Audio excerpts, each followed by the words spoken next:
Hi friends, நம்ம இன்னைக்கு இந்த வீடியோவில் பன்னீரை வச்சு ஒரு 5 நிமிஷத்தில் செய்யக்கூடிய ஒரு கிரேவி தாங்க பார்க்க போகிறோம். இது இட்லி, தோசை, சப்பாத்தி, பூரி எல்லாத்துக்குமே பக்காவாக இருக்கும். எப்படி செய்யலாங்கிறத பார்க்கலாம். தேவையான பொருட்கள் பார்த்தோம்னா இஞ்சி பூண்டு விழுது, பட்டர், பச்சை மிளகாய், பெரிய வெங்காயம், தக்காளி, ஃப்ரெஷ் க்ரீம் இருந்தால் கொஞ்சமாக எடுத்துக்கோங்க. தேவையான அளவுக்கு பன்னீர் எடுத்து இந்த மாதிரி துருவி எடுத்து வச்சுக்கலாம். அடுத்ததாக மஞ்சள்தூள், மிளகாத்தூள், கறி மசாலா, அவ்வளோதாங்க. ஸ்டவ் ஆன் பண்ணி ஒரு கடாயை வச்சுக்கோங்க. கடாய் ஹீட் ஆனதுக்கப்புறம் எடுத்து வச்சுருக்கக்கூடிய பட்டரை நம்ம ஆட் பண்ணிக்கலாம். பட்டர் நல்லா உருகி வந்த பிறகு நம்ம கட் பண்ணி வச்சுருக்கிற பச்சை மிளகாய் ஆட் பண்ணிக்கலாம்.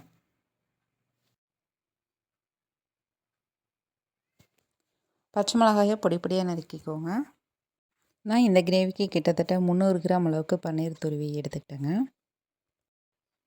பச்சை மிளகாய் ஓரளவுக்கு நல்லா வதங்கி வந்த பிறகு இஞ்சி பூண்டு விழுது ஒரு 1.5 ஸ்பூன் அளவுக்கு ஆட் பண்ணிடலாம்.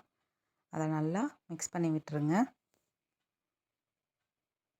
பாதி வதங்கி வந்த பிறகு நம்ம பொடியாக நறுக்கி வச்சுருக்கிற 3 பெரிய வெங்காயம், எந்த அளவுக்கு பொடியாக நறுக்க முடியுமோ அந்தளவுக்கு பொடியாக நறுக்கிக்கோங்க. வெங்காயம் நல்லா வதங்கி வரணுங்க. இந்த வெங்காயம் வதங்கும் பொழுது நமக்கு பட்டர் பத்தலை அப்படின்னா தேவையான அளவுக்கு சமையல் எண்ணெய் விட்டுக்கலாம். நான் ஒரு 2 ஸ்பூன் அளவுக்கு சமையல் எண்ணெய் விட்டுட்டு நல்லா வதக்கிக்கிட்டேன். வெங்காயத்தோட நிறம் மாறி வர அளவுக்கு நல்லா வதக்கணுங்க. வதங்கினதுக்கப்புறம் 2 தக்காளியை நல்லா பொடியாக நறுக்கிட்டு ஆட் பண்ணிக்கலாம். தக்காளி நல்லா மசிகிற அளவுக்கு நல்லா வதக்கி எடுத்துக்கணும். பாருங்கள், நல்லா வதங்கிருச்சு. அதுக்கப்புறம் 1/2 டேபிள் ஸ்பூன் அளவுக்கு நம்ம கடலை மாவு ஆட் பண்ணிக்கலாம். இந்த கடலை மாவு போட்டுட்டு வெங்காயம் தக்காளி கூடவே நல்லா வதக்கி விடுங்க. மஞ்சள் தூள், காரத்திற்கேற்ப மிளகாத்தூள், ஆல்ரெடி பச்சை மிளகாவும் நம்ம ஆட் பண்ணியிருக்கோம். அடுத்து மல்லித்தூள் ஒரு 1.5 ஸ்பூன், கறி மசாலா ஒரு 1.5 ஸ்பூன் அளவுக்கு ஆட் பண்ணிவிட்டு நல்லா வதக்கிக்கலாம்.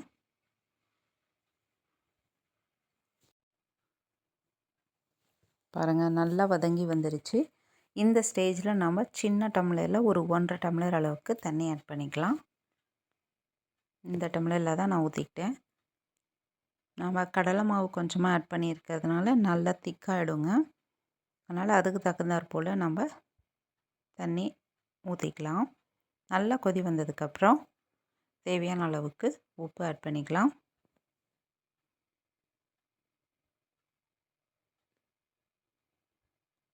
நல்லா கொதிக்கணுங்க. நம்ம சப்பாத்தி, பூரி அதுக்குங்கிறதுனால நான் திக்காக வச்சுருக்கேன். இட்லி, தோசைனா இன்னும் கொஞ்சம் நம்ம லிக்விடாக வச்சுக்கலாம். மீடியம் ஃப்ளேமில் வச்சுட்டு ஒரு பிளேட் போட்டு ஒரு 3 நிமிஷம் நல்லா வேக வச்சு எடுத்தோம்னா எண்ணெய் நல்லா பிரிஞ்சு வந்து மசாலாலாம் நல்லா வெந்து நமக்கு கிரேவி ரெடி ஆகிடும். அவ்வளோ வாசம் சூப்பராக இருக்குங்க. பட்டர் மசாலாலாம் போட்டு செஞ்சதுனால கண்டிப்பாக ட்ரை பண்ணி பாருங்கள். இப்போ நமக்கு உப்பு, காரம் எல்லாம் செக் பண்ணிவிட்டு நம்ம துருவி வச்சுருக்கிற பன்னீரை நம்ம இந்த ஸ்டேஜில் ஆட் பண்ணிக்கலாம்.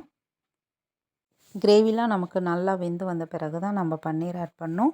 பன்னீர் ஆட் பண்ணிவிட்டு ஒரு 2லேருந்து 3 நிமிஷம் நமக்கு வெந்து வந்தால் போதும். அதிக நேரம் வேக வைக்க வேண்டாம்.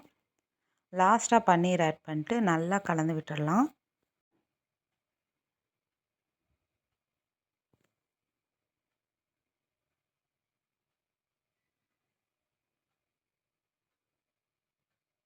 ரொம்ப சிம்பிளாக செஞ்சிடலாங்க. வெறும் 5 நிமிஷம் இருந்தால் போதும் இந்த கிரேவி செய்ய.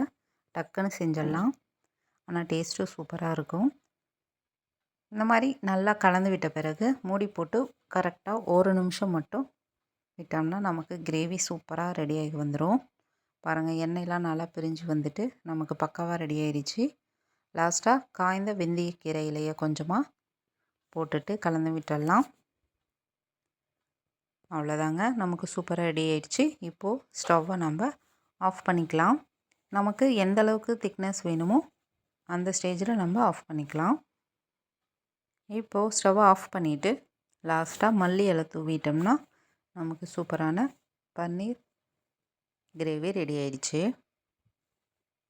நம்ம அப்படியே வச்சோம்னா ஆற ஆற இன்னும் நல்லா கெட்டியாயிடுங்க. அதனால் நான் உடனே ஹாட் பாக்ஸ் மாற்றிட்டேன்.